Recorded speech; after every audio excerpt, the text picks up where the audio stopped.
break in the weather allowed crews a window of opportunity, rushing in to complete emergency repairs of the riverbank just feet from River Road, the only way in or out for hundreds of residents just north of Geyserville.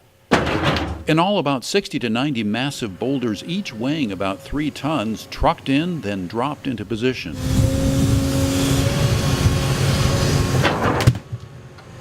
The slow-motion disaster became critical this week. Flood flows brought on by the atmospheric river storm accelerating erosion, quickly gouging further into the Russian River embankment and lopping many more feet from an already damaged riverbank. We had about 3 or 4 trees here before. We lost them in this last storm. So now the curve and the embankment, they're exposed, and any more erosion will definitely cave it in, and we'll have to be doing a bigger project here.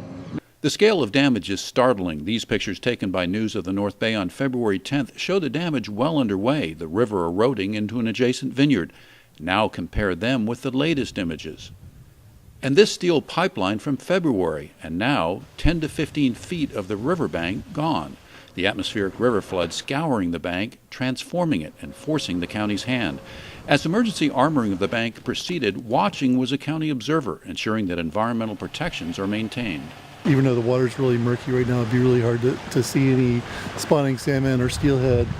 Essentially, we're looking out for anything that might be a sensitive species like that as we're placing the rock. Just weeks ago, this vineyard row extended out 5 plants. Now only 1 is left dangling.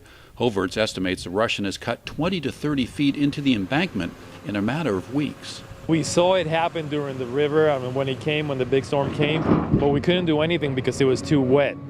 But we saw the damage and we were watching this. Today is the perfect time to do it. We're dry. We can get the equipment here, get it before we get any more rain this year. Once emergency repairs are complete, the long-term fix will be more difficult. A variety of agencies from the Army Corps to State Fish and Game and others weighing in on options, which may include a rock spur to divert surging river current away from the embankment and further armoring of the riverbank upstream. In Geyserville, Carl Van Emberg for News of the North Bay.